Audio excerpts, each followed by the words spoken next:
All right, everybody, welcome in. We are here. We figured it out. We are here for our 2024 kind of season recap playoff preview show. Can't say I'm thrilled to be here. Okay. I'm kind of doing this but based on my contract. I don't even know if I qualify to do this anymore. I don't know if I even have the qualifications to do this. Does if you guys need to just mute me and not listen to anything I say, that might be the best idea based on this year. So don't listen to anything I say. Krim has a little bit more room to talk, but welcome in, Krim. It's been a while since we've done one of these things. We did a couple early in the year, power rankings and stuff like that. We're in the playoffs. We're officially there. We're down to our final six. Um, Today's show, we're going to kind of look at those six teams, how they got there, maybe a little few of the trades they made that could help or hurt them, or that did help and hurt them. And we'll actually look at a couple teams too that just missed out and maybe see if any trades or lack thereof kind of hurt them as well. Peter doing the same thing he does in baseball. But yeah, Krim, how are we feeling, dude? You got to be feeling all right. Yeah. I mean, I'm Okay, not feeling feeling okay. not feeling too bad, obviously, but they will get through. We'll go through the teams obviously when we get to it. There's some spots where I'm feeling good, some spots where I'm feeling not so great. So, but we're here. We're in the playoffs. Was hoping to obviously take the division last week against Tyler. Can't do that when your quarterback scores half the points my entire team scores. So that's difficult to overcome. But we're in. We got a shot. That's all that you can really ask for at this point. I hope you have the same luck. I still do. I still remember it in my head. I hope you have the same luck I had when I played you in the playoffs that one year and I had Tom Brady and all he had to do was get like 5 points and he got like fucking one and you beat me in the playoffs that year. I still remember it. That's that. Oh my God. Oh, all right. Yeah, it was bad Oh, against the Miami Dolphins a yeah, it was the years Dolphins. ago. So like they It weren't a might have been good more than, team. yeah, it probably was 8 years ago at this point. I don't know how long ago it was, but it fucking killed me. It hurt a lot. So I don't have to worry about any of that playoff stuff this year. I didn't have to worry about it last year, and clearly I might just not have it anymore. So, but real quick, let's go over the standings for fun. Okay, so we do have in Division One, we have Peter's division. Peter did not represent very well in this division. In fact, I wanted to, and I kind of forgot to add all the teams' points up. I might do that at some point during the show just to compare Division One and Division Two, because at some point Division Two was absolutely beating the crap out of Division One in terms of points scored. And I know it's easy to do the math on which division had more wins, and I do know Division Two I think did have 4 more wins overall, which does show that Division Two did win more head-to-head matchups there. But let's break it down. Kyle did it again. He is going to be in the playoffs. Not only in the playoffs, he did get a bye, which I feel like is huge for Kyle because I feel like oftentimes when he has gotten to the playoffs, he hasn't gotten a bye all that often. So this is kind of a nice spot for him. This is his 8th appearance. Yes, the streak continues. His 8th appearance in 8 years. That is a record. 8 playoff appearances is also a record tied by someone else. Um, so Kyle's in. He's 9-5. That improves his career record now to an amazing 68-40, which I believe is the highest winning percentage in the league. 1,500 points this year, scored over 100 points a week. Good job there. So 8th playoff appearance. Trey gets in again. He is a 10th year member. He's been in every single year this league's been in existence. He is now in this second playoff appearance. But we all know what happened the first time, Krim. What happened the first time he got in? Somehow, some way, just won a championship. He I won a don't know how championship. you do that in your first appearance in the playoffs in freaking 8 years, but Yeah. somehow he did it, and you know, he might even go for number two before I even get number one. So Yeah. He is that's undefeated. unfortunate.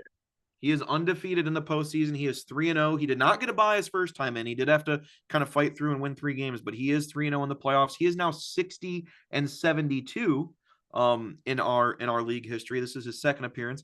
The third team that got in, it was a close race. Not really, but Chad got in. He is actually going to be the highest scoring team in the division. Gets the 3 seed there, or I guess the third team in the playoffs in that side of the division. 1,551 points was the leader there. Did have the most points, third most points against in the division there. Sorry. But Chad, 7-7, does squeak his way in. That will be his 5th playoff appearance. But Krim, as we know, one of the big stories in this league, one of the big histories in this league, is in his 5th appearance. How many playoff wins does he have? So far, he has zero. Hopefully, after this week, still zero. You're hoping it stays that way for obvious reasons. Yeah. Hoping that the streak stays alive. He is 0-4 in 4 playoff appearances. He is 63-73 in the league. He has never gotten a playoff win. I remember Dave was in that spot a couple years ago. Trey was obviously in that spot a couple years ago. So he's looking to be the last OG team here in year 10 to finally get a playoff win. We will see if it happens. You're hoping it doesn't. All right. Phil had to take over for Jay. I'm going to count it down the record though. Phil 6-8 in his first year. I'll say admirable. I think he ended up finishing like the second or third lowest scoring team in the league, but to finish 6-8 and technically a game back of the playoffs, I'm going to give him a little round of applause just for attempting to fix that team. Jay left there. Peter went 6-8. He also joined the same year Kyle did. Peter is now 53-55. So going 6-8 actually got him a little off 500. Did not score. He did score 1473 in points. He had a ton more points than Trace, or not a ton, but 67, 66 more. Was kind of close to the other teams, but Peter's 6-8. And I got to say it, Krim, kind of the same thing that happens in baseball. He kind of sat on his team. It wasn't a bad team. Sat on his team, didn't make any moves. And at the end of the day, it kind of cost him. He ended up losing the last 4 games. Yeah, talk about that. That's bad, man. Sitting at 6-4. He might only had to win 1 game. I don't know what the tiebreaker was. Might have had to win 1. Pull out 2. Half those games, sure, but to lose 4 in a row is tough. Obviously, the last 4, the deadline had passed at some point, so you couldn't really make any moves. But we know Peter was active in not negotiations, but sending out trades that weren't eliminated teams. To teams who couldn't trade, for players who they didn't need and dudes who really weren't showing up for their best players. So it wasn't that he didn't for lack of trying, that's for sure. But to sit there and lose out on the last 4 games, and also to sit there and have 44 budget remaining, like you think that someone on the cusp of the playoffs would have used that to some degree, but it's typical Peter. I think that the times he's won, which was last year, his teams are usually hovering around 500. So I can't say I'm surprised at the record, but losing 4 in a row, that's pretty surprising to me. Yeah, and out of the playoff, I don't know if you got your post like your preseason predictions after the draft, but I actually did get I picked Chad right for the playoffs, and I picked Kyle right for the playoffs. I missed out. I did have Peter in. Okay, I did have Peter in, but he did not get in. So Trey was the one that snuck in. Even though Peter had more points, Trey was the one that snuck in there. So I was 2 for 3 on that one. Although I did have Trey as the next best team in the division in. So I did have him ranked 4th in his division. So I don't know if you had yours up there, if you got to find those or whatnot. But... I might have them somewhere, but I definitely remember having Peter's team from the draft fairly high up there. So you know what I think? I think if I remember correctly from our post-draft show, we were identical on Division 1, I thought. Yeah, so I'm pretty sure. Peter's team definitely didn't play as well as it should have. Because I think we both had Chad 1, Peter 2. Yeah, I think if I'm not mistaken, our rankings were like literally the same on Division 1. Yeah, they were pretty close to one another. So, to see him in the playoffs is pretty surprising in my mind. Oh yeah. All right, so going to Division 2. Okay, we got Dave's division. So Dave was the reigning guy there to make the draft decisions and all that kind of stuff. And man, did they beat the brakes off of it. It was a crazy division. Loaded with wins and points and all that kind of good stuff. So Tyler does get the division there. He ended up going 11-3, came down to the last week, literally between you and Tyler. It was for $200. It was for the buy. It was for hopefully $200. We'll talk about that. It was for the buy. It was for all that good stuff. But it came down to it. But to be fair, Tyler, it's not even really all that close by points scored. He's got 100 more points than the next closest team. It's not like he's the highest. He's the highest scoring and the highest scoring by 100 points. This team's been absolutely loaded this year, despite not having the hardest of opponents in terms of points scored. So he goes 11-3. He gets in. He gets the bye. He is now a 44-38 in 6 seasons in the league. This is going to be his 3rd playoff appearance. He is 2-2 in the postseason. You get in. You go 10-4 on the year. Very good record there. You are now 74-62 in the sideline, which I believe is It is the second most wins in the sideline. You have 8 playoff appearances, though. This is your 8th time getting in, which is tied for the record. But you are 4-7 in playoff play. You've made it far multiple times. Clearly, you've lost early a few times with the 4-7, but you've made it far consistently. I don't know if you know off the top of your head how many championships you've made, but I think it's at least 2. It's definitely 2. Because even last year, I believe I made it and lost to Peter. So it's definitely 2. So I've gotten there. Can't get the job done when it counts most, but I mean, hopefully this is the year. But Yeah. the record speaks for itself, where things have just fallen short. I Yeah. get the chance. Yeah, we need a Charles on Charles matchup. That would be great if he somehow got another one before you did, Krim. And I looked at that too. If we both win this week, he plays Tyler. So he'd have to go through Dave, Tyler, and then I'd have to beat Kyle, and then that's when we would get it. So you'd be in the championship, is what you're saying. Heck yeah. yeah. So it'd be in the championship if we do face one another. So I also am hoping for a Charles matchup, because then one of us is walking away with something. Yeah. Yeah. Remember the Canadian interest, though. You don't get as much on the way back. Don't forget. You don't get as much. There's like we're definitely not doing that. There's like a little fee that goes in there. There's no such fee. I don't really got to worry about it for you because, like I said, you haven't proven you can win one yet. We'll see. All right, next team up, we got Dave. Okay, Dave is also an OG member. He does have the most wins in all of Sideline history. He is 76-60 now. This will be his 6th playoff appearance. So not 8 like you, but unlike you, he doesn't get very far ever. He is 2-6 in postseason play, so he's made it out of the first round a couple times. I don't know if one of those was a bye and he made the champion. I don't think he's made the championship ever. So he is now 2-6, or he is 2-6 in postseason play. This is going to be his 6th appearance, though. But 76-60, I mean, the guy tends to have good, solid teams. It's not very often where Dave throws out a blunder and goes 3-11 or 4-10, or he seems to be in the thick of it every year, and he's going to do it again this year. So he made the championship last year. Yeah, that's why it's his division name. Yeah, so he did make it last year. That's right. I should have known that based on the name of the division. But yeah, that's right, because he was 0-4, I think, at one point. So yeah, so he's always kind of gotten out early. That's right. So he gets in. This will be his 6th playoff appearance. We'll see if he can kind of continue there and see what he's got. Again, never's won it. We got a few. I'm trying to think. Trey's won. Will we have a new champion if Trey does not win? Yeah. If Trey does not win, somebody new is getting it. It's consistent of you, Rob, Peter, and Trey. Yeah, that's right. Yeah, that's right. Yeah, there's Trey's win right there. Yep. All right. Next team up. Who we got, Krim? We've got someone who just missed the playoffs, just barely, but the NFL.com app wanted to give him the spot because of how it works. Dana, 7-7. Wait, the NFL. I mean, I wasn't following along on that conversation too much. The NFL app gave him the over. Yeah, Chad. since him and Chad were tied, it okay. like just didn't care about divisions, and it just yeah, it never. Yeah, I've always had to fiddle with that. That makes sense. Okay, it doesn't. So he probably just had the head-to-head tiebreaker over him. All right. So Dana's in next. Obviously, his team kind of fell apart a little bit later. 1,446 points, which was 5th in the division. Only second last to, of course, yours truly. But he did go 7-7, and again, that's kind of par for the course for Dana. Dana's 72-64 in league history. So he's always had solid above average teams. The one year I think he went 12-1 or whatever it was before losing in the championship. Only 2 playoff appearances, 3-2 in the playoffs, but just missed out this year. Jordan's another one.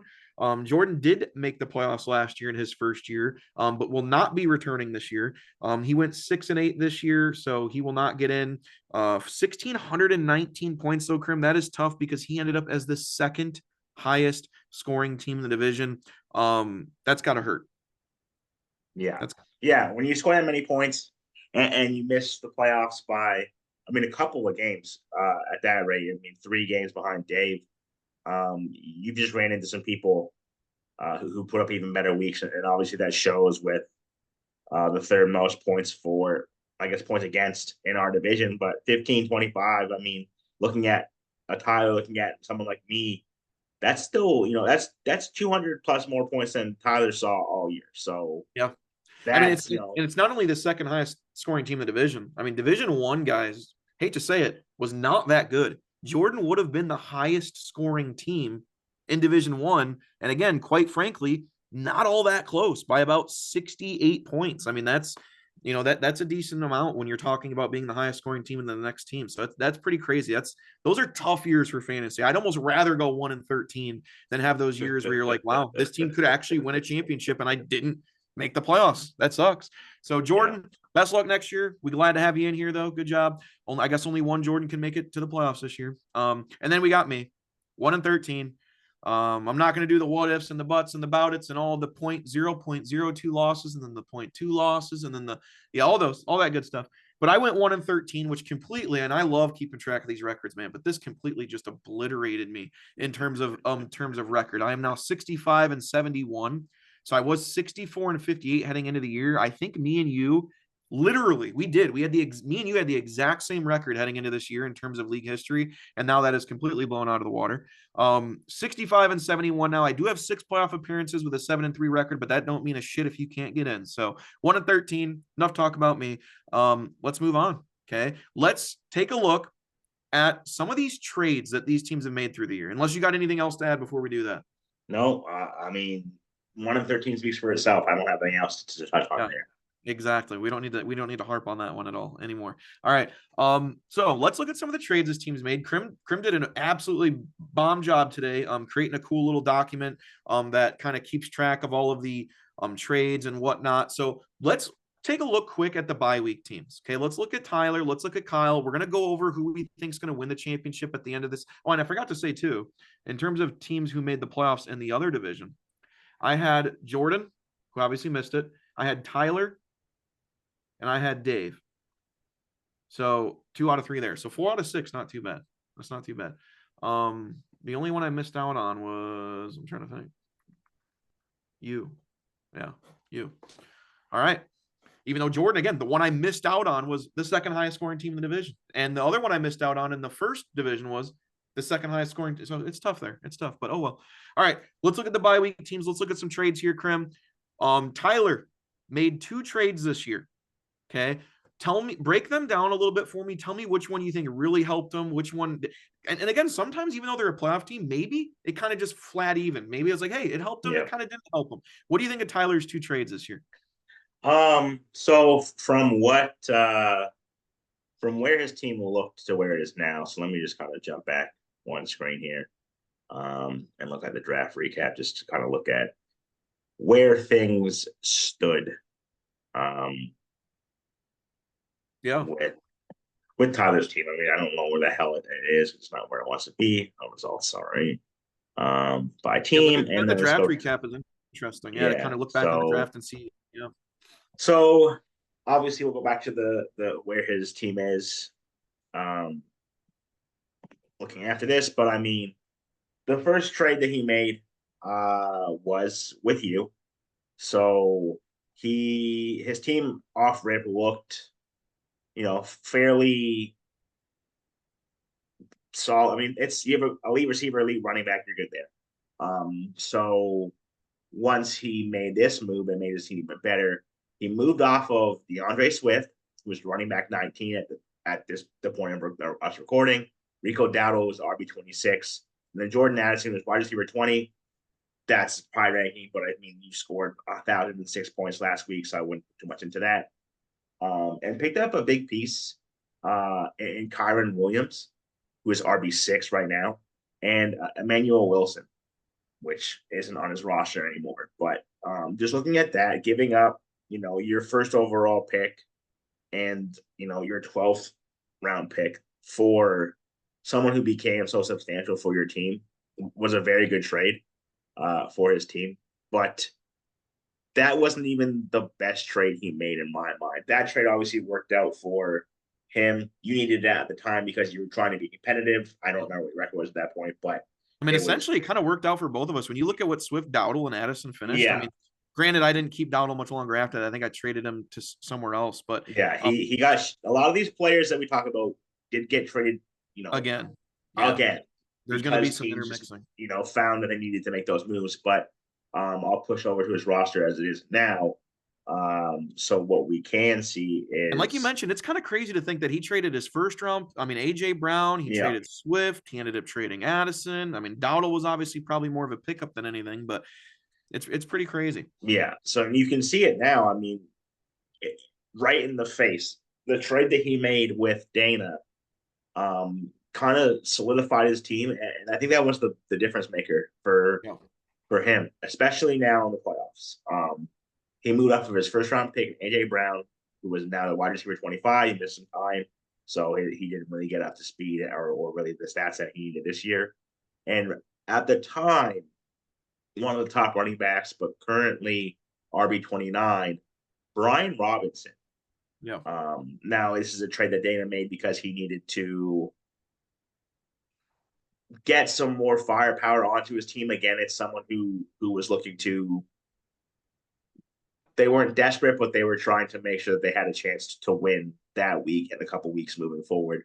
Um, but coming back was Saquon Barkley was the RB1.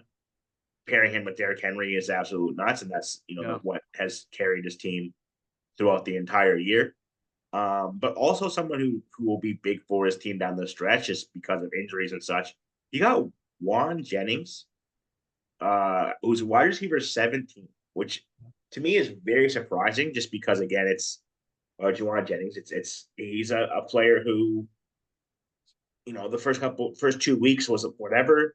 I got hurt, goes out for 41, then kind of tail off again. So he's very, very boomer bust, but obviously that's kind of the player you need at this time, especially if you have those for sure running backs. If you could have a receiver who is very, going to give you 6 or 7 or 25, like you're going to take that, week in and week out. So that to me, that trade for Tyler was massive and kind of again rounded out his team to where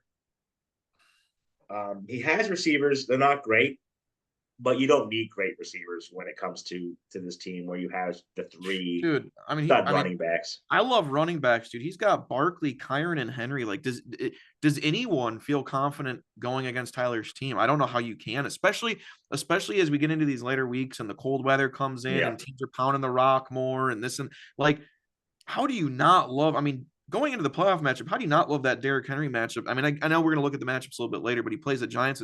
I mean, he pretty much has three top five running backs this year. I mean, yeah, that's amazing. You yeah. know? And like the one thing I can hold solace in is the fact that he doesn't play this week. So, Yeah. Oh these yeah. True. matchups we True. see Yeah. True. here, Henry against the Giants, yeah, he gets the week off, so it's fine. But then Henry plays Pittsburgh. Saquon plays Pittsburgh this week. And he plays Washington. Like they're obviously no slouch teams, but again, like these are the top dudes for a reason. And I feel like Yeah. that's where that's what makes this team scary. Those Yeah. running backs, although again, we've kind of thought, I guess I thought myself, this is more of a year of the receiver. And we didn't really see a whole lot of those top end guys, top end receivers like an AJ Brown produce that much. I mean, you got your regular guys, Jamar Chase, Justin Jefferson, Yeah. but then you had I a think if lot of AJ like, Brown played all year, he probably still finished his top 10 because he was kind of yeah, I would think so too. I mean, it's a lot of injuries you saw obviously too. So I mean, it's kind of some of the running backs we knew were in better situations. Again, and he took advantage of that with Saquon, with Derrick Henry, and then getting Kyron from you, right. who last year was solid. There was obviously some people who were saying he's going to fall off. He's on the same amount of carries. Blake Corum's there now, yada yada yada. I mean, I myself am regretting trading him away just because of how things played out. But at the time of the trade that I made, I mean, it made the most sense to me. But yeah, I mean, this is he made two massive trades that brought in, two top five essentially running backs. And if you can bring in two top five running backs and give away not a single top 15 player at this point in the year, you're laughing. Yeah, exactly. I know he did a really good job with that. And like I said, I mean, it's not like he traded away bums either. The fact that every single one of those dudes pretty much finished top 25, top 30 in their position. We mentioned Brown probably higher if he doesn't miss games. Addison, I think, missed a few games. He's probably higher if that's not the case. But still, I mean, he did a bang up job. He's going to be an absolutely tough team to play in the playoffs. You could argue Juwan Jennings is the number one in San Francisco, right? I mean, Yeah. Debo's Yeah. certainly I not. mean, Debo's been awful. That whole team's in shambles, and Yeah, he you're taking advantage of just the dudes that are performing, and that's yeah, really all you can do for exactly. fantasy. And even looking at his team, too, you're playing two tight ends, but like that's kind of the weird landscape of fantasy football. Yeah. Brock Bowers, I knew was a big talking point of fantasy pros and whatever to begin the year. But with Michael Mayer, playing as well as he did last year, you would think that Brock Bowers would still be involved, but not as involved as he is now. But if this dude is top five in receiving Yeah, in the nasty. league, just as a tight end as a rookie, so like And you're I knew getting he was going to be Laporta. nasty, but I don't think anyone expected that. No, no way. You're getting Laporta of last year. Johnu Smith, like his emergence has been so random, but you just have so many weapons that have just kind of come out of nowhere that obviously that's what you need in fantasy football, and that's why his team is the best team right now. But just all around, you're getting again, you have three top five backs essentially, and the QB2 on your Yeah, team, who's him himself has 9 rushing TDs, and you're looking at Saquon Barkley who has 11. You're looking at yeah. Derrick Henry has 13. I mean, yeah, the yards aren't there, but the TDs certainly are when it comes to rushing. So that's Josh why this Allen's team only is getting so hot at the dangerous. right time. Yeah. Yeah, I mean, you throw in Josh Allen with his three hog running backs. I mean, literally hogs of running backs, throwing Josh Allen running as well. I mean, it's damn near of an unstoppable force. I mean, it yeah, really is. That's going to be tough to deal with. yeah, and that's why I'm thankful. Hopefully get through this week and don't have to see him until the championship, if There you at go. You get away from that path. All right, let's look at another team. And notice too, both those trades he with were not with playoff teams. You obviously mentioned that a lot of the teams that are in the playoffs actually traded with each other, which is interesting. Another interesting thing too, I meant to mention. I'm sure a lot of people see it on their app when they look at their phone. When you scroll over on like the standings, you can see how many trades teams were in. Now, granted, this is not how many trades were in the league because obviously, if I trade with Krim and he trades with me, that pops up a number one for both of us, right? But I found it very interesting looking at the standings. Division One was involved, their teams in total were involved in 8 trades. Okay. Division Two were involved in 20. Okay. So again, Division Two was involved in 20 trades. Division One was involved in 8. Another yeah, interesting thing, Krim, you alone were involved in 7. yeah. I So you mean, almost equaled the entire amount of trades that Division One made. yeah, I mean when you have look at the division as itself, Trey not trading, Peter not trading, That's going to Rob knock it down. Yeah. not Chad only being getting involved in one. around over the last little bit, and as soon as he pays league fees, um, we'll figure that out, I guess. But it just that division itself was just so inactive that it was hard for some of those middling guys like a Peter or like a Phil. Phil was pretty active, but Sure. to kind of get over the hump because you had your pool of players was limited because people in your division weren't training with you because that Yeah. was so tight of a race. And And I, the other and side I of think Trey things still got was PTSD from the DeAndre Hopkins trade years ago. I don't think yeah, Trey has literally traded since then, like 5 years ago. no, no, he has not. That is a fact. So he's doing what hey, the year he won, he didn't make any trades either. So we'll see if it works out. But I thought I'd throw that Yeah, kind of fun fact in there because it is interesting just to see the differences in the two divisions in that. But let's look at Kyle's team here. He also made 3 trades, kind of small ones. He didn't do like his usual big kind of 3 for 2 or this or that. He obviously traded with you, actually twice with you. So if we want to look at these almost in like totality, we can. But overall, the first trade was Aaron Jones, who ended up finishing running back 16. Um, you got he got running back, yeah, Aaron Jones. He traded away to you Dobbins and Worthy, which I yeah, think overall, I don't want to say it's a wash. And again, talking about these trades, it's really easy to just look at the ranking they were and say, oh, they did better. But we also have yeah, to think that maybe in certain weeks the trade did help the other team where this guy won them the game. So it's easy to say, oh, Kyle had at running back 16. Krim, you had running back 23. He beat you in the trade, but it's way more complicated than that. So it's I would say overall, I don't want to say a wash, but it kind of seems like this one came out pretty even. I see you do Yeah. looking at his draft board too. Anything stand out on his draft? Yeah, just I mean, obviously I didn't like his team coming into it, and that's kind of how it happened with Kyle's teams. That I just don't like them coming out of drafts. But I Yeah. mean, it's He surprising survived the CMC, man. that's the thing. He survived his first overall pick being hurt the entire year, essentially. I mean, you got 3 weeks, 4 weeks out of him. Chris Olave, same thing. Um, This he is got off impressive. of This is him. why he's made the playoffs He got every off year. of him right after the trade we spoke about with Aaron Jones. He moved Aaron Jones and um Olave for Jamar Chase and Jonathan Brooks, so essentially just Jamar Chase. But that trade was one that he got the wide receiver one overall as it That's what he stands right likes now at the end doing. of the year for your second pick and a guy that you gave up your ninth and 10th pick for. So I mean, And if I'm you not getting mistaken, I him. remember that being a super early trade where that might have even been a I preseason trade. I think it was a preseason trade. Because I Because remember Rob looking at his team after the draft and knowing he had to pick up a yeah, couple it pieces. was So I think that August was a 20th preseason trade. where that was made. So like that was I don't think games were played at that point. So it was literally days after the draft. So it was Right. just a matter of, those two players. And I mean, again, you're like looking at rankings from coming out of the draft. Jamar's a first round guy. You're getting a Yep. second round guy. And I don't remember where I drafted Aaron Jones, probably round 6 or Yeah, 7. probably around there. Yep. I mean, the value from just looking at it on paper is there. Aaron Jones didn't do poor. I mean, RB16 is not Sure. anything to laugh at, but I mean, with Olave, you can't obviously it's fantasy. You can't predict injuries, but wide receiver 78, like you looking back at that trade at the end of the year, it looks bad for Rob, and obviously it shows with Rob's record. But I Yeah. mean, on paper at the beginning of the year, Yeah, not yeah, bad. Good it value. wasn't off.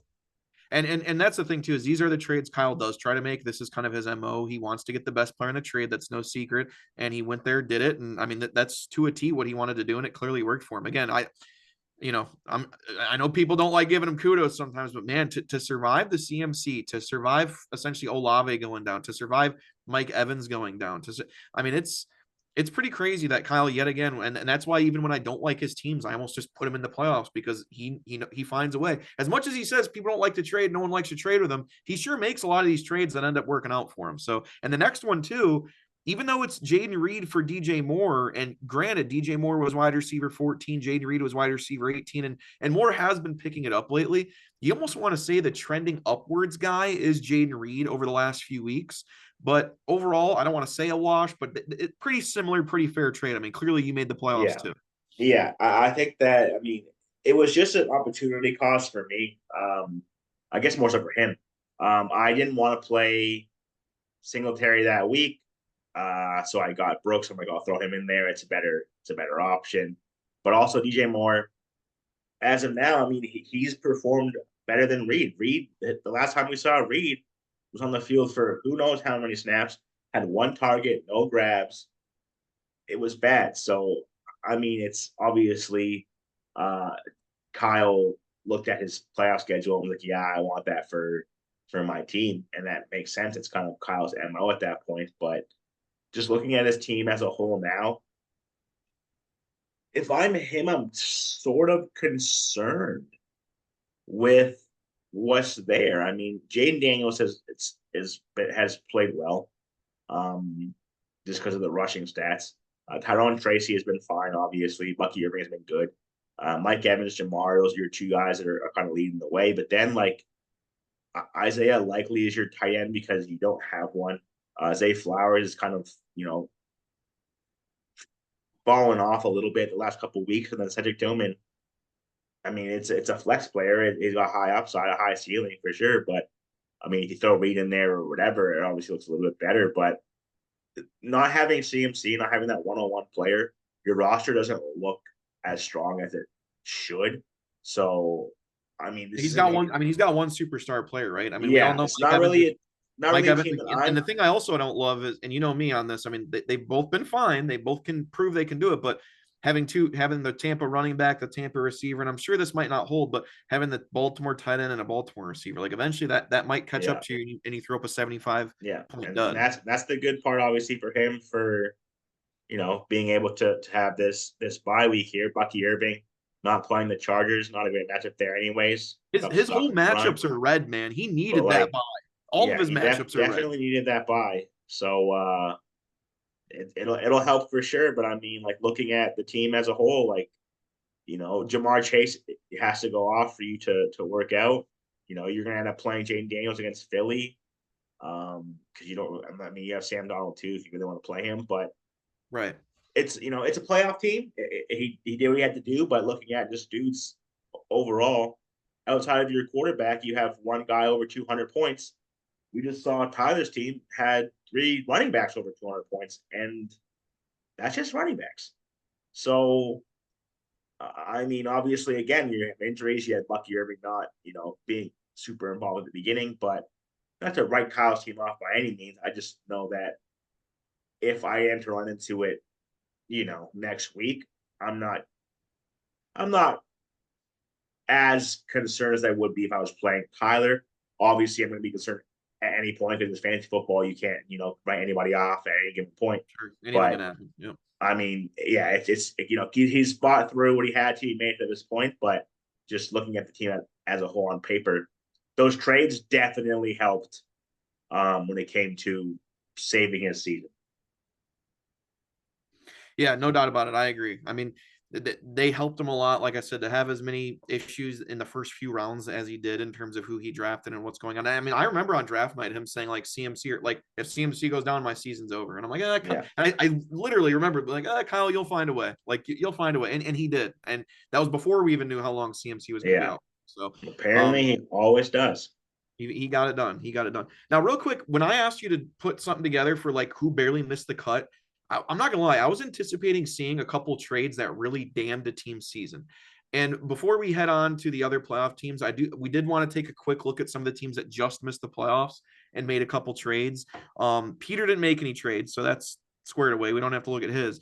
But you did put three other teams on there that just missed the playoffs, and that was Phil, Dana, and Jordan. Now, obviously, we looked at a couple of these already in terms of Dana's trade, but looking at Phil's trade, he only made one all year. He did just barely miss the Yeah. playoffs, despite really not being super close in terms of points scored, but pretty fair.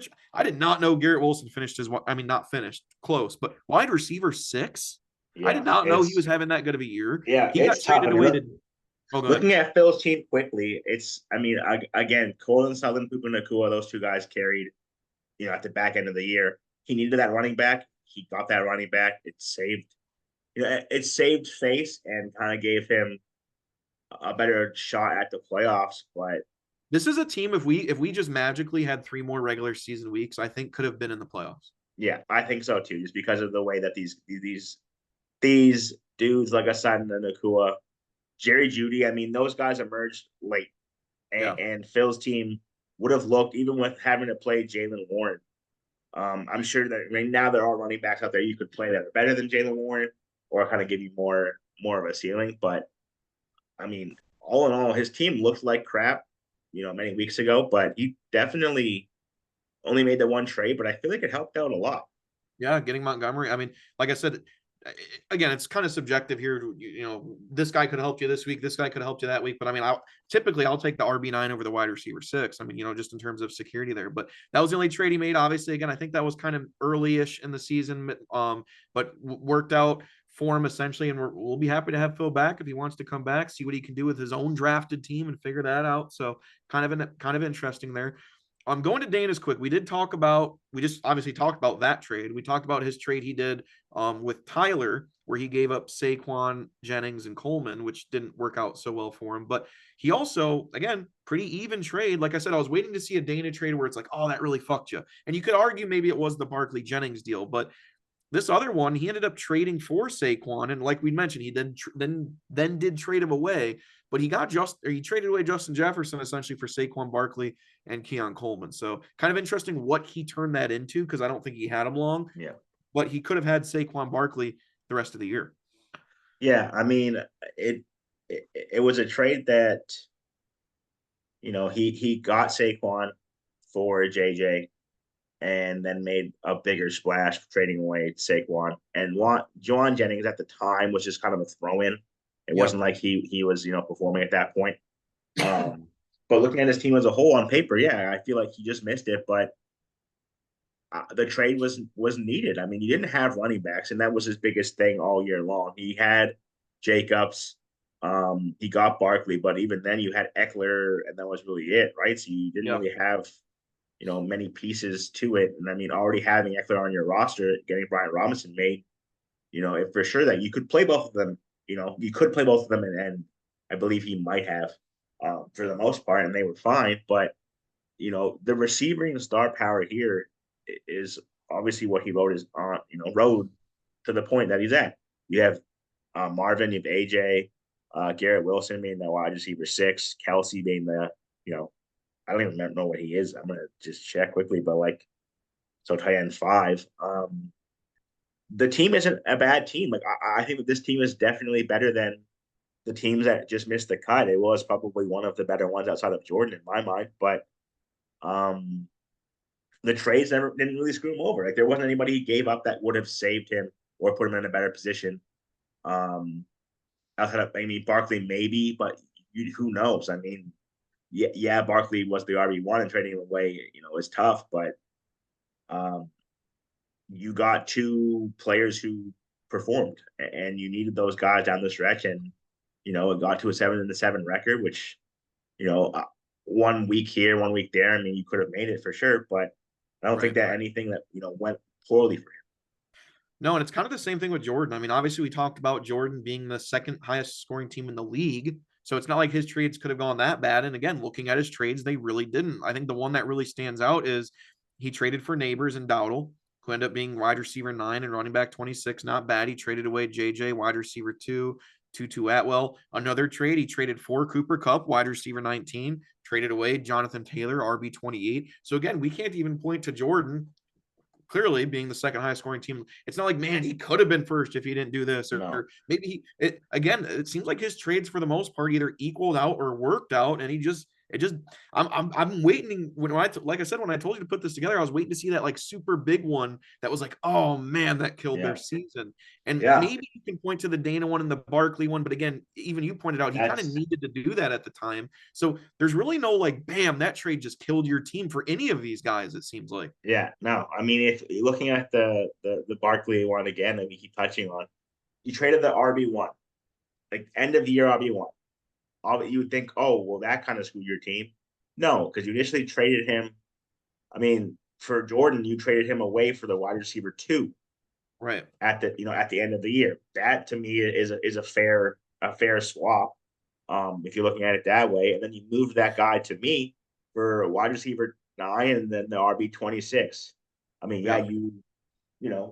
those didn't help you when it came down to it, but those aren't bad moves. Like, none of these moves were really detrimental to any teams. A lot of these No. moves were, and obviously we'll see with the playoff teams, like they were with each other and they were with teams that were just outside of it. Not, obviously you didn't make, you made a couple moves. Rob didn't make any moves. It seemed like the Division Two teams that made moves. Those moves were substantial for both teams, and they worked out for the most part on both sides. But Division One, I mean, again, you have I think two trades. I think in the most like that are significant with Kyle, and with Phil. Nothing else kind of played Yeah. a role to anyone's success or dismay this year. So, I mean, again, looking at Jordan's team, like if you told me, just gave me this team on paper, and said, does this team make the playoffs, yes or no? I would tell you yes. Joe Oh yeah. Burrow's been great. Rico Dowdle's been very serviceable. Chase Brown's emerged as a very good running back. You have Cup, you have Metcalf, you have Neighbors. I mean, Kyle Pitts, people Mixon. should probably just stop drafting him in fantasy football because he's Yeah. not good. When it comes to getting, I don't know what they're doing with him, but I mean, all year long too. Jordan Mason, he had Jordan Mason. He could use Jordan Mason. He has Joe Mixon, who is in this, starting lineup right now. Like his team should be in the playoffs. His team should be Yeah. in the playoffs. just off of roster construction and on paper alone, you have the pieces to make a run. I mean, this is another team that I would be afraid of if I had to go up against them, Sure. but he missed it by, I mean, he's the second highest scoring team in the division and missed it by 3 games. And that to me is Yeah. crazy. It is. Yep. And it just goes to show, yeah, that anything can happen there. As we all know, there's a little bit of luck in fantasy. There's obviously some strategy involved, no doubt about it. But there is that element of luck. And again, to be the second highest scoring team in the league to not make it, I'd be banging my head against the wall, no doubt about it. That'd be tough. But let's look at some of these other playoff teams. Obviously Trey's in. He did not make any moves, as we mentioned earlier, so we don't have to look at any of those. Dave. Now, looking at Dave's team, I would argue, based on a lot of the playoff teams I'm looking at, I think Dave's team might be Tyler's best competition. He didn't have to make a lot of trades this year. The only trades he made was he traded for Keenan Allen. He couldn't go without him, and Keenan Allen's not even in his lineup. He's just kind of sitting there if he needs him. Heating up a little bit lately, and then he traded away Cole Kmet, which again he didn't need because he has George Kittle. And then he traded for Jonathan Taylor, who he's got in his flex right now, who again is starting to heat up a little bit. And he traded away Cooper Kupp. And again, based on the receivers he has, probably doesn't need Cooper. I mean, you could argue, maybe, yeah, would you rather have Cooper Kupp or Jonathan Taylor at this point? Who knows? I mean, it really is to me a toss up at Yeah. this point heading into the playoffs. But again, overall, didn't hurt him. I don't think it necessarily crazily helped him. His team was just damn good already. Yeah. I mean, I remember you asking what was one player that you think was drafted low this year, that you couldn't believe fell in boards, and I said I don't know why Alvin Kamara is being taken in the 5th or 6th round, or whatever it Yeah. was, wherever his usual projection was, and I mean, yeah, and that's fair. He definitely, he outperformed his draft spot, but and looking at Dave's roster, I mean, I wouldn't say this is a team that would for sure give Tyler a run for his money. But I mean, just looking at the situation he's in, looking at, I mean, where we are in the football season, seeing 4 Qs in your starting lineup has to be concerning to a degree. They will probably play. Those guys are, top tier guys for their teams. They're not going to miss those games, especially when they're on teams that have them to play for. But my only concern with Dave, and it's obviously good that he traded for Jonathan Taylor, is Kamara and them kind of wanting to see how Kendre Miller is. He split 50-50, I think, or I think Kamara made up have a 55% of the touches last week. But yeah, that team being out of it, and that team no longer having a quarterback, it can make a obviously difference. could still Kamara. I would still play Kamara. Don't get me wrong. Sure, I have yeah, Kamara you on my have team. to. I'm still playing it, but it could be the difference to where you're not getting those elite amount of catches. Like if you look at Kamara as Well, kind of that's a really good point, and it's not just Kamara I'm thinking of too. I mean, I don't know the running back rooms or the wide receiver rooms, but I mean, Saints are out of it, Tennessee's out of it, Miami's out of it. I mean, we're talking Hill, Pollard, and Kamara all having Q's next to their name, and maybe the team just says, "Hey, not like I'm not saying they're not going to play, but like you're yeah. right. Like maybe we don't use you as much. Maybe we try the younger guy out a little I bit. We think want you I to tear do your think that ACL." I would only person I would have concern for with Dave is Kamara. I think Okay, Pollard, they gave him the money, they're gonna run him into the ground still. And Tyreek is Tyreek. They're still gonna play sure. Tyreek Hill, and the Dolphins are the Dolphins. I mean, that's fine.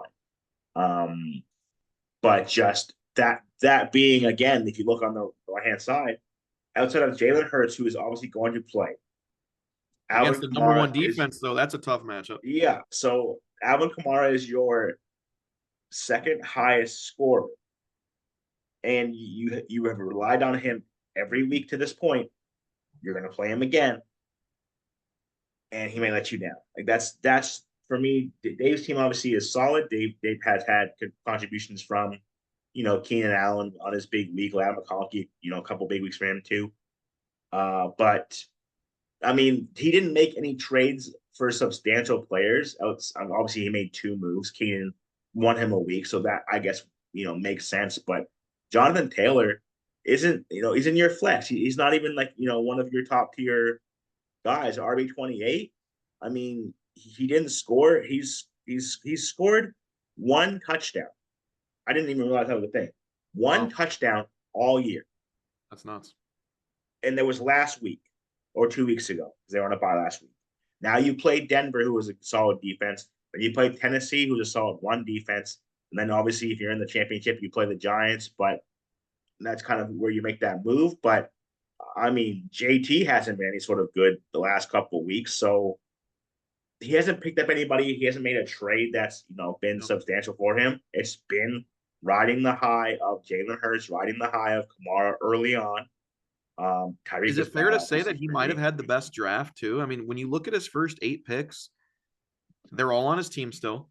They're Yeah, all probably, I mean, looking at them, they're all in the top 20s of their positions.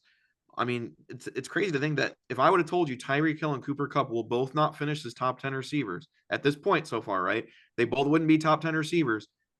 I mean, you would probably look at this draft and go, wow, then he probably doesn't make the playoffs. But the fact that those guys were hurt, were banged up, they're not top 10 guy. His first 8 picks, I mean, all panned out. McConkey's on his bench waiting to be thrown in there. yeah, I mean, it's he killed it in the draft when you really look at everything. yeah. I mean, even Jameson Williams has had a couple of good Yeah. weeks for him too when he's played him. I mean, he doesn't have Cooper Cup anymore, but if you swap that out Right. with Sure. with Yep. Jonathan Taylor, I don't think that's even that. Still a solid draft. I wouldn't be mad at it by any means. Right. But I mean, it's just dare I say, it's just another, not even a blah team, but like just looking at how these guys have performed the last couple of weeks. I mean, Nico Collins has been solid.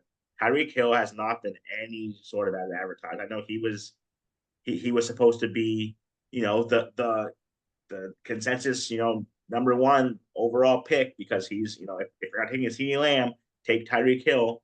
And both, I mean, CeeDee Lamb has been much better, but like we have not seen a 25-point game from Tyreek Hill this year.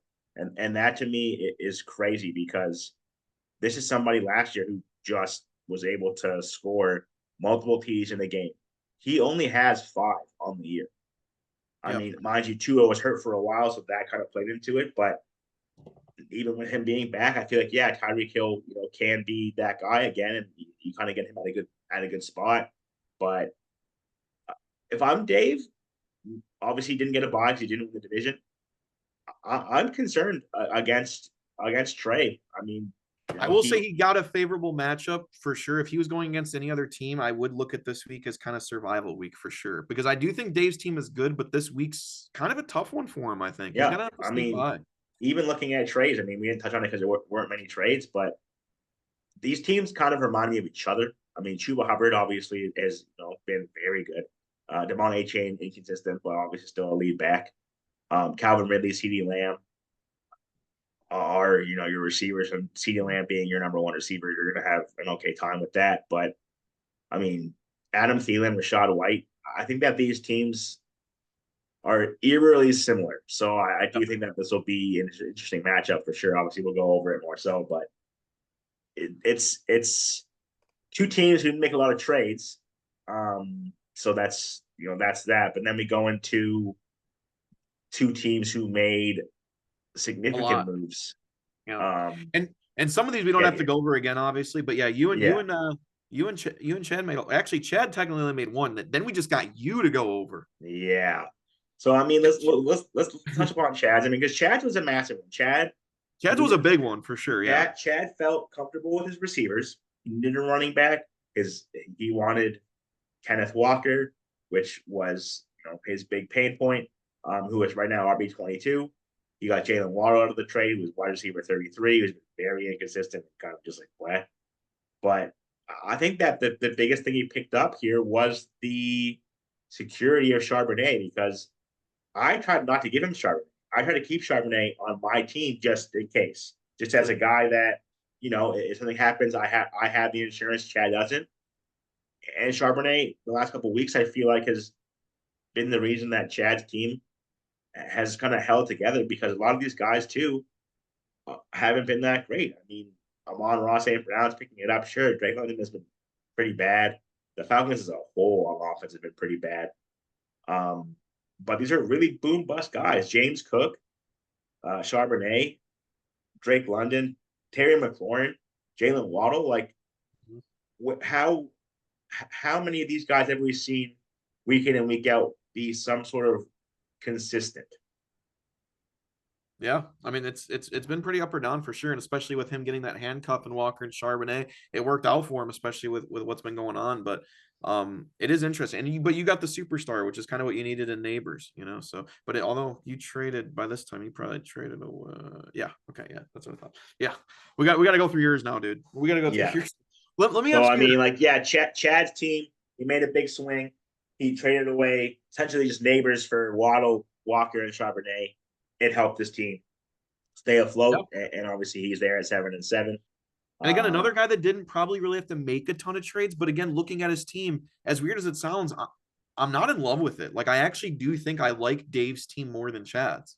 yeah, I would agree. I know he has, the star power, but He's got looking at it Brown, as a he's got London. yeah, I'm still not in love with the running backs, but I mean, obviously, who knows who we start Charbonnet or and that's a tough thing. I hate to be in that situation of do I go Walker, do I go Sharp? And the funny thing is, I think the last time I was in the playoffs, I had that exact same situation going on with the Seattle running backs, where one was banged up heading into a playoff week, and you don't know who to start. yeah, Bad situation yeah, to be in. You don't want to be yeah. in. Those committees are tough, man. That's why some team like Tyler, who has three for sure bell cow Boom, backs, boom, boom. Yep, plug and play them the entire season, you're good. yep.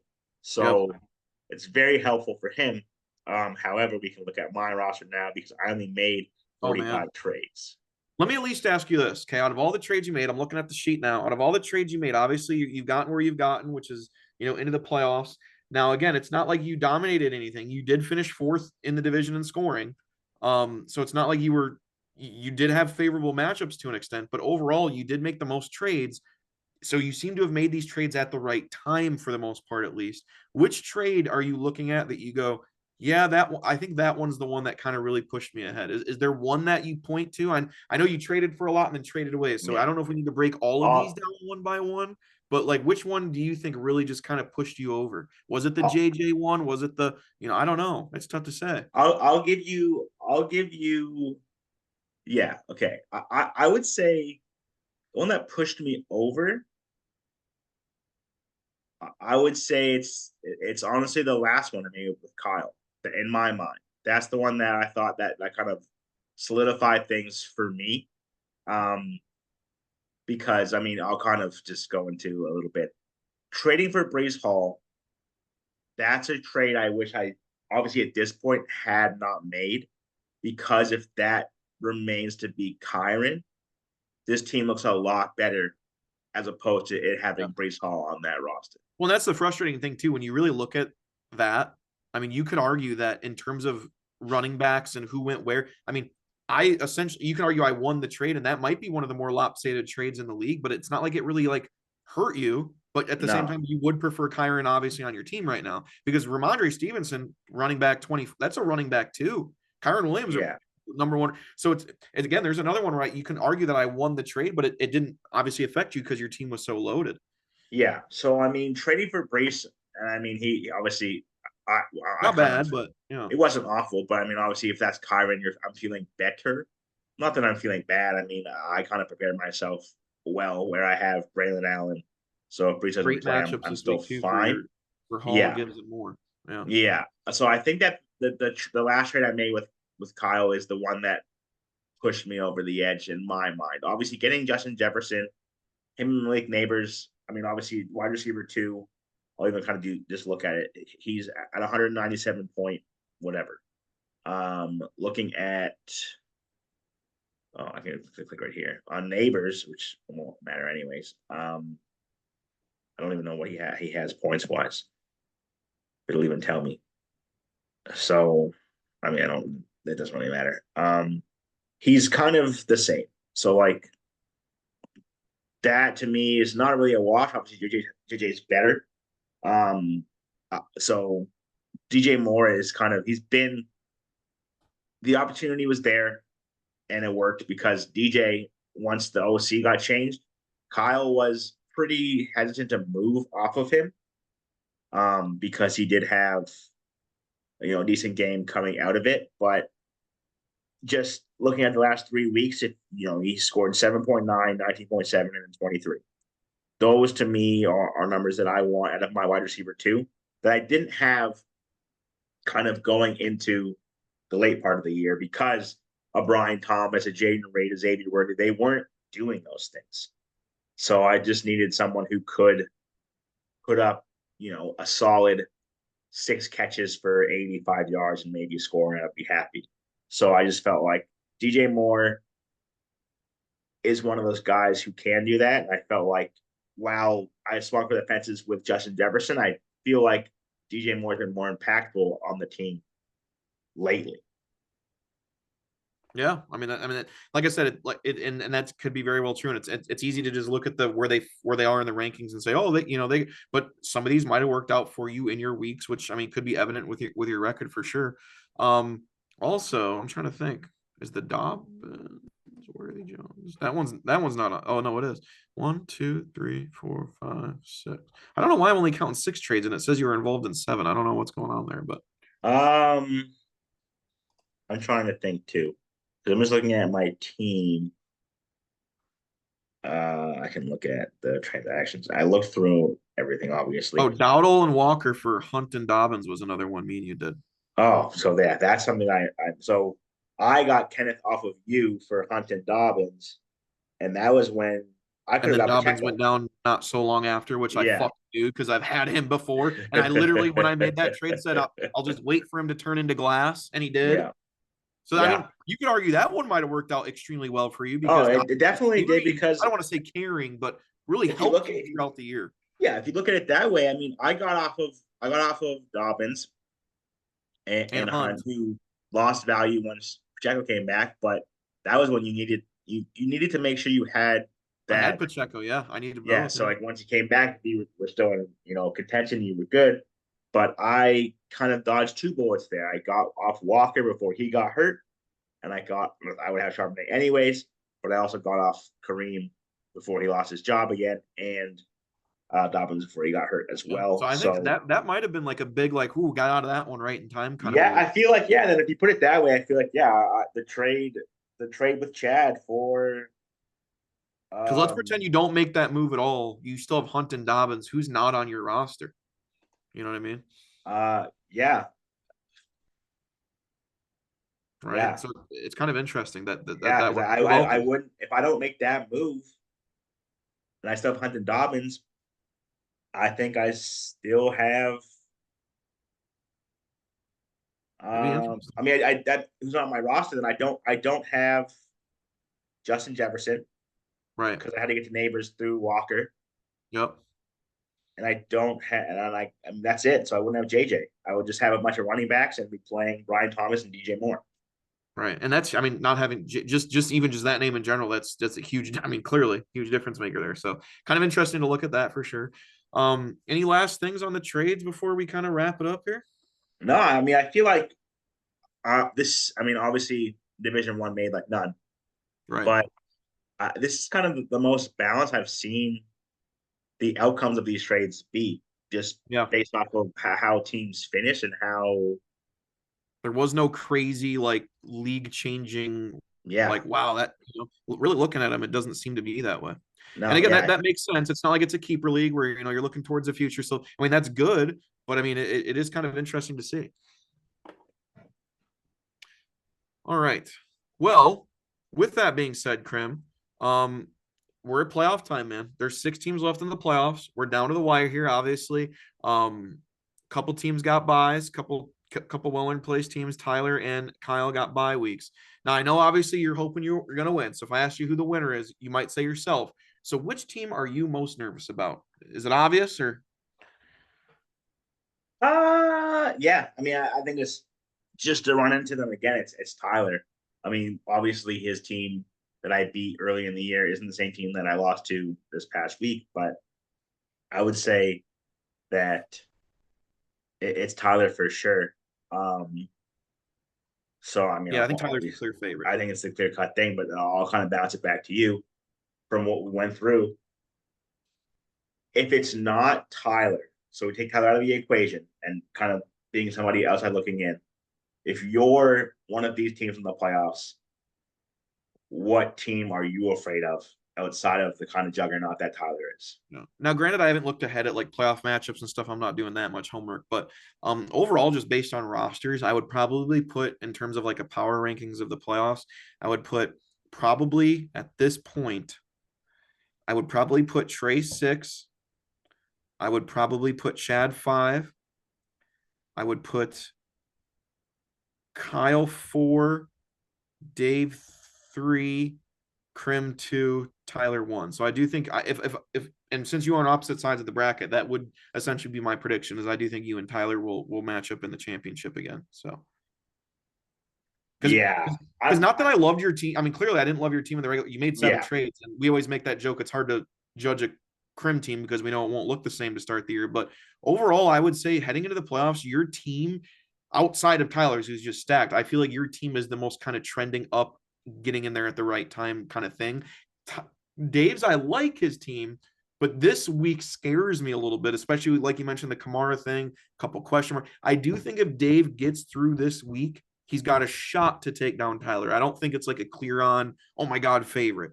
yeah, But at the same time, I do think you and Tyler will be the ones in the title game. which is fair. I mean, I think that even projection wise, obviously, that this looking at this, they're giving Trey, a loss by 12 points. I'm just trying to kind of see, like, I know that they're giving, Kittle 4 more points just about that than Ertz, but like, and Thielen 4 less points than Taylor. So there's there's 8 of your 12. But I don't.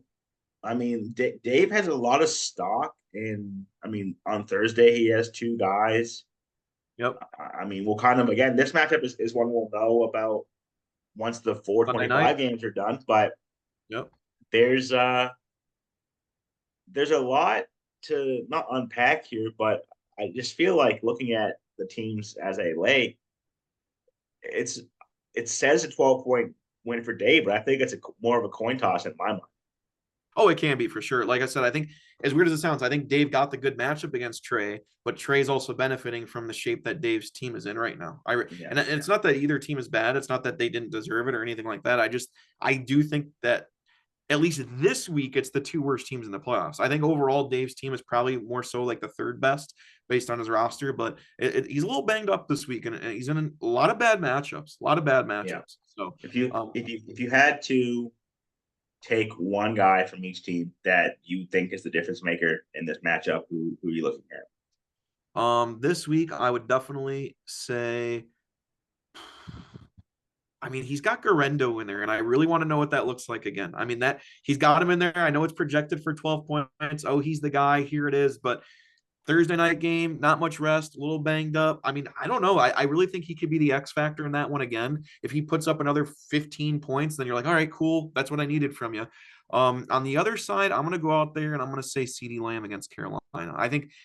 I think in order for Trey to win, I really think you need either an A chain with his speed or a CD Lamb to break that 25, 30 point barrier this week. I really do. And again, especially with Baker going against a pretty good Chargers defense, it'll be, I would definitely say I think he needs Lamb or a chain to get 30 Yeah, plus. that's fair, and I think that for me, I would go kind of the same thing. For Trey, I feel like I wouldn't take one player. It's one game on each side for me. I Yeah. think that Dallas, Carolina, it has to play out in a way that the Panthers are up somehow, some way. They've been very competitive as of late, so I wouldn't put it past them to be up. But Chuba Hubbard has to be able to be remain in the game script late in the game. And if the Cowboys are playing catch up, having CeeDee Lamb in there obviously is a very good thing. And then with Trey and kind of Dave, obviously, I think that if McConkey's good to go, Dave's playing McConkey over Right. somebody. I feel like it's going to be Garendo. I feel like he may not get the news in time, so I don't know if he gets that opportunity. But it's that Chargers Buccaneers game. I mean, Dave's playing the defense. Baker and Rashad are on Trey's side of things. I just think that I guess it's not really a game now. It's just Garendo. Same thing as you. If he you don't know if McConkey plays. I would play McConkey over Garendo myself, just because it's a short week for him.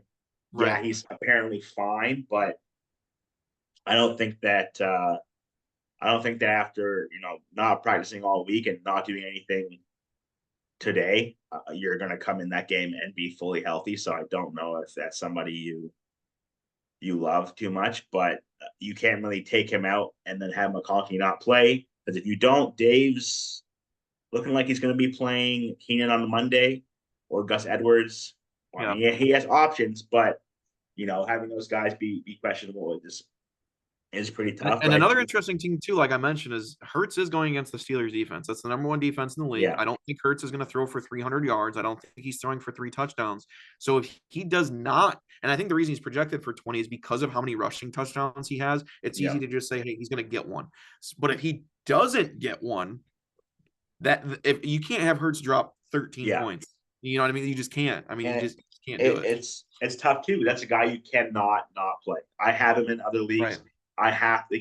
Yeah, the matchup is kind of scary, but you have to play him. You can't Yeah, you not can't play him. not. And again, he's got so Which, many rushing touchdowns. I think he's almost averaging one a game. So like, yeah, and again, I think that's almost baked into his projections. But going against that Steelers defense, man, like again, they got the Philly special. If they get in a spot where they're at the 1 yard, okay, cool, easy, that's easy. But if for some reason he doesn't get that, that's another big X factor there for yeah, sure. So.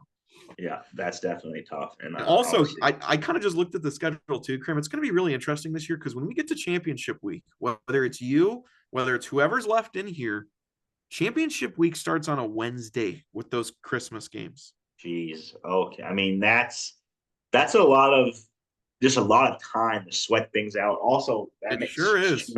some short weeks for sure.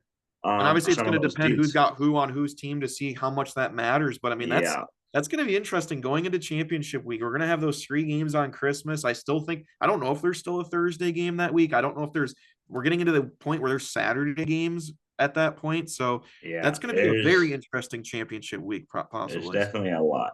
We went through these teams obviously at length, but I'll pose the same question for you. Sure. Obviously, I'm involved here, so I don't think I'll touch on it really at all. X factors for both teams here. Oh man, if I had to say an X factor for both teams, kind of looking at where we're at and kind of this week in particular, obviously, you and Chad, it's going to be a close matchup. Obviously, I do think your team's better. I got you as the number 2 team right now. I would have to say, hmm, I mean, we kind of talked a little bit about earlier. Who do you start for the Seattle running back? I think could be the key factor for him. But I will say I think Patrick Mahomes, because I think Patrick Mahomes is one of those guys. Again, if they go up early, maybe they take the gas off the pedal a little bit, take the pedal off the wheel off the pedal, all that good stuff, whatever the fuck you're supposed to say. Because Mahomes has yet to really break that 30-point barrier. And this would sure be a good week to do it, going against a pretty bad Cleveland Browns team where he can. I mean, again, I hate to say it, but you're not really going against Chad. You're not like, oh, I'm not really worried about Mahomes dropping 30. He doesn't really Yeah, do that, but it is Mahomes. And if he, for some reason, was able to drop 30, all the rest of his dudes have to do is drop 10 apiece, and he's almost at 100 points. So I think Mahomes really needs to bust out and have one of his classic Mahomes performances this week.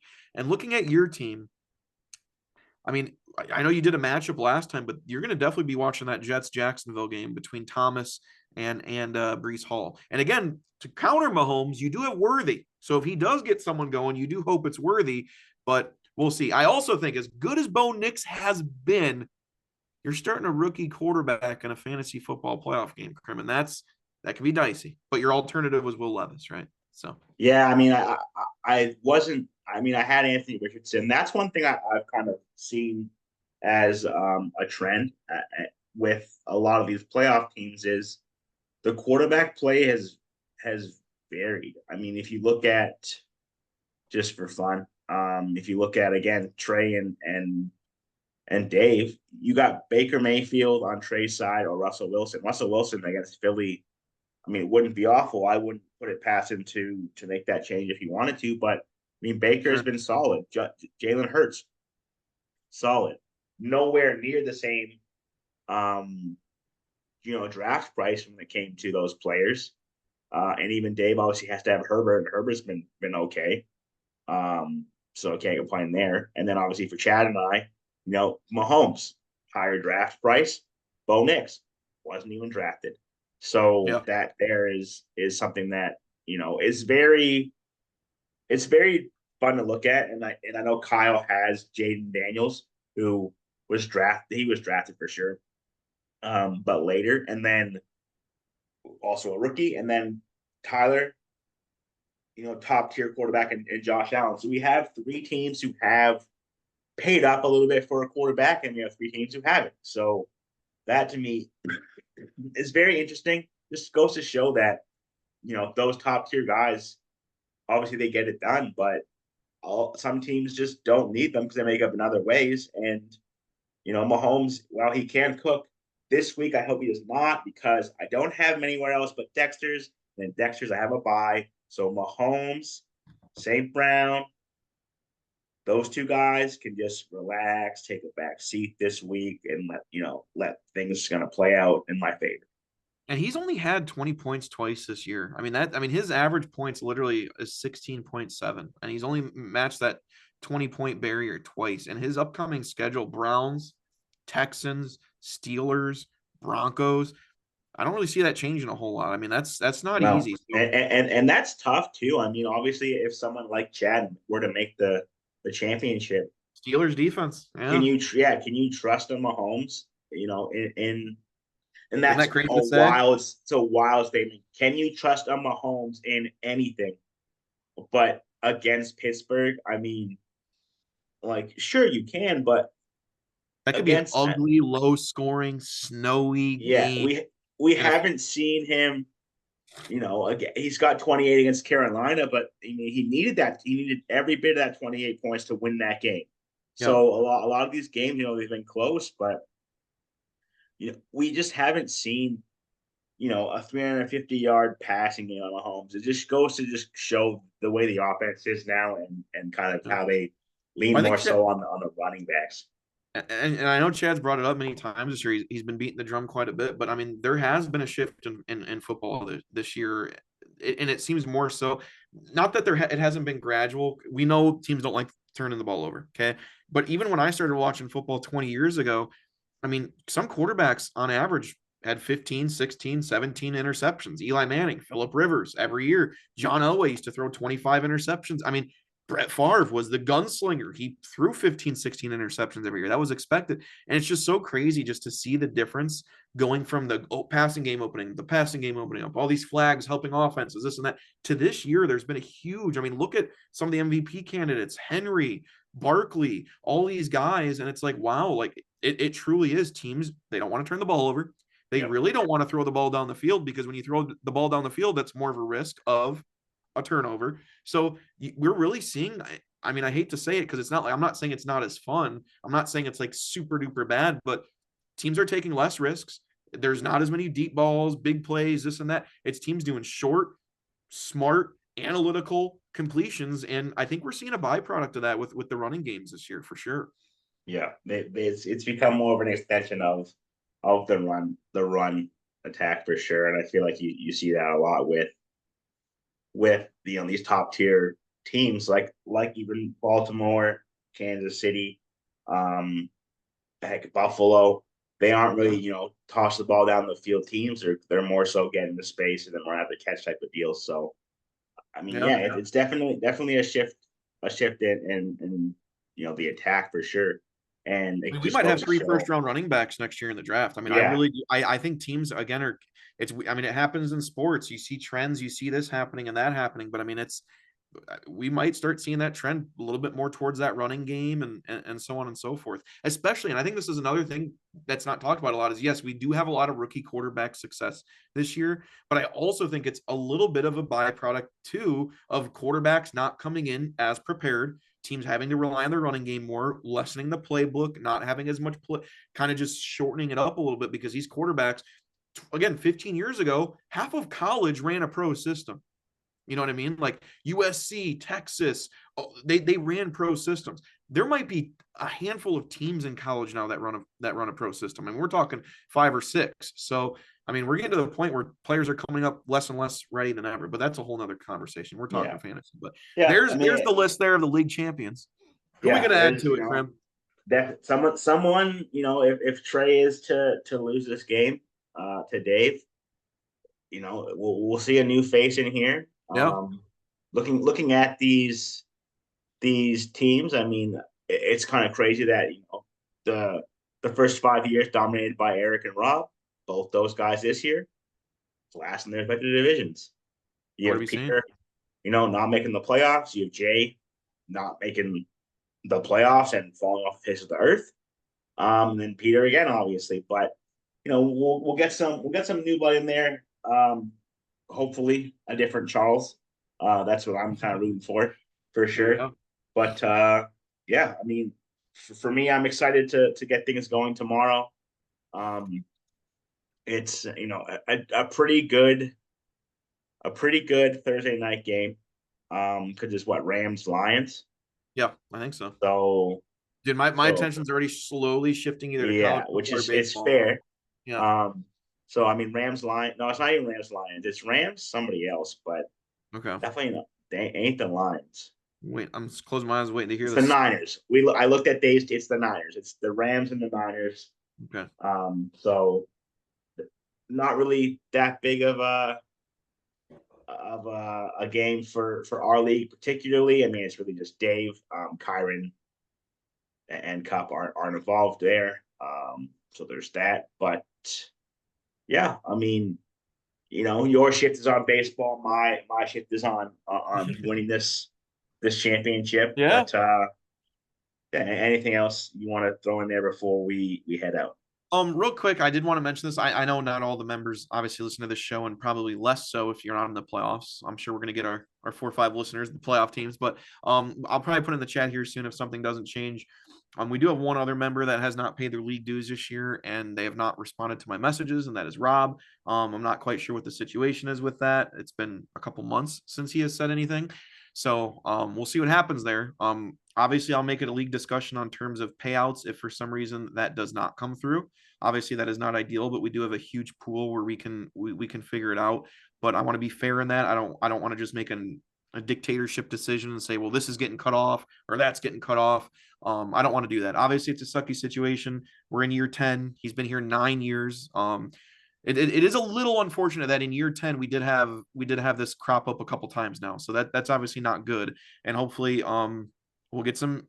It might be a good thing if we need to get new blood in here and shake things up a little bit if that's the case, because that's obviously not cool. So we'll have to figure it out. But he's 9 years in. He's been good about it. So that's something to talk about as a league. We'll figure it out if we need to get something new in there. But just thought I'd throw that out there as kind of something to think on. Yeah. Yeah, So yeah, and that's fair. I mean, it's unfortunate for sure. It doesn't seem to be a reoccurring thing, with thankfully for us. yeah. But I definitely understand that life happens, things happen, and a lot of the time with fantasy, you're not as invested when it happens. Your team kind of gets off to a rocky start, and you kind of, once you fall out of the playoffs, you just don't pay attention. Obviously, we saw last week. Um, with an instance of Rob not changing his lineup, not playing Pickens. Mind you, that was pretty close to game time, so you Yeah. can't really sit there and say he was doing it all throughout the Sure. year, because he was not. But yeah, hopefully that Well, it's tough too because I mean the trend is if you weren't there for the draft, you didn't pay so far, and that's yeah, nobody's fault but their own. I mean, truthfully, it is, especially when one of them literally was there in the draft lobby ready to draft, and he thought it was an hour later. So I mean, it's just one of those things like you can't sit there and say, oh, I don't want to pay because I didn't draft. Well, that's your own damn yeah, fault. I'm sorry. I mean, yeah. we're There's at year 10 right now. Everyone knew what time it was. Everyone knew what it was. I understand Jay's situation was a little different, not being able to get in, but I mean, speak up and say yeah. something a little bit more. He's I don't know. always had issues with that. Rob Yeah. was different because he was jumping in and out of the draft itself. Obviously, it's best to, again, get into the client the half an hour early to make sure things are good to go. That's what I Right. always do myself. I always make sure that I'm in there at least 15 minutes before, so nothing Right. goes wrong. Because the worst thing that can happen is to miss your first couple picks or your first pick, and you're kind of stuck, with Yeah. I with mean, this is this a high. I mean, platform. this is my most premium league I'm in terms of pay. I mean, I Yeah, get it. Like, you don't want to miss the. I totally get that. You're paying too. Like, but just be there then or say something. I do my best to get that draft Yeah. date out as early as possible, to get that out, to make sure it's one of the first things on the board. So that's just something that people got to, Yeah. factor I in. just think it's fair, obviously. I would hope that it resolves itself in the way that it needs to, and everyone's Right. And, paid and ahead of people know I'm time. very lenient on if people, I don't think there's ever been, I think this year there might have been 3 people or 4 people who paid actually before the draft, which is fine. People message me, they say, hey, I'll get you later. I'll get you later. I've never had a problem with that. We've been doing this 10 years, obviously. It's been successful, but I don't want to be the bad guy and put the hammer down and say everybody's got to pay before the draft or else, because what does Yeah. or else mean? Do I kick a dude out that's been in 10 years? Well, maybe that is the case. I don't know, but it puts me in a tough spot, and I don't like being in it. So Yeah. next year maybe I'll just say everybody's in before the draft or else, because that's Yeah. the only thing I I can think think of. I think it's fair. I mean, giving it just sucks to obviously have to deal with it in real time. It would be best to just kind of have things settled before the season even begins, and then if someone decides to flake Right. out, I mean, thankfully for us, Jay had some leftover funds from the baseball league, so Yeah. it kept it Thankfully, kept who knows how that would have Phil worked out. afloat. But yeah, I obviously again, it's the most decorated league for me. It's the one that it's most competitive. Yeah. And I kind of look forward to it every year. So I'm hoping that things can still go smoothly. Things can, the way we're operating is good, and I just hope that we don't lose someone like that, or someone just kind of gets, I mean, again, life happens, but Right. um, you always make. I'm someone who isn't always paying, right before the draft, but I make my I do my best to do that if I can, and if not, obviously that you Sure. trust everybody in the league to pay.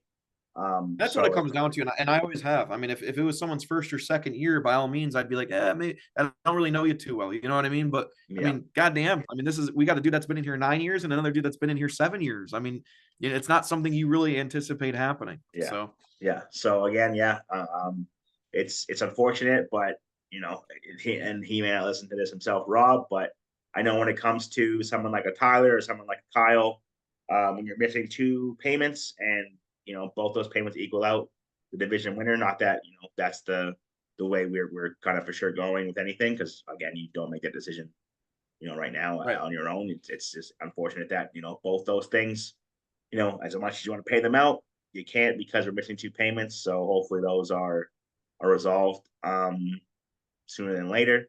especially when they're big Um, gamblers. yeah. So That's not helping. I don't think that's no, helping. it's definitely not helping for sure. But yeah, I just it's always about communication, and if you don't see someone in one chat, you see them in another, you might have to just kind of catch them when they're active, which is unfortunate. But yeah, we hope that things work themselves out, and good luck to only Hell yeah. me for the On to rest of season the 11 playoffs. next year, man. Like I said, we're going to be going strong, whether it's with new faces or not. Maybe that'll add a little bit more fun into it. Who knows for sure? Who knows if Trey comes back? Like I said, I'm sure we'll Yeah, I continue on the mean, success. I'm sure if he wins another championship, he'll be right back again, because Yeah, his passion for fantasy football will be reignited, and there you he'll go. be all for it. So, yeah, I mean, I'm excited. You're not excited, No, so I'm ready to hear the we'll, mitts and the crack of the bat. That's what I'm ready for. yeah, that's only 6 months from now, so Yeah. there's that. Yeah. Uh, yeah, I mean, this has been obviously a very fun season, a very Yep. competitive season. I would say a very competitive season, more Yeah. so than most for sure. Um, I mean, we when got you got playoff spots coming down to the last week and highest scoring teams coming down to the last week and this and that. I mean, you do got to love that. So again, I want to thank everybody, like I said, for being in it for 10th year in the league. It's awesome. Obviously, there are a little couple hiccups this year, which is for those who've been in the league this year, very very uncommon. So it's not a normal thing, but we'll keep riding through it. We got a good group of guys, and whether it's with a couple new faces next year or not, we'll see. But Phil has been a great addition, and looking forward to next year. But still got a few games left. We'll see who takes it. yeah, All right, I think it Krim. certainly will. All right, tomorrow is when it all begins. Um, yeah, so I'm excited. You're not excited, like I said. Uh, on to freaking Rams 49ers, man. Gonna be some great, great football. Heck yeah. All right. Thanks for tuning in, guys, to our playoff preview, regular season ending show. And see you next time.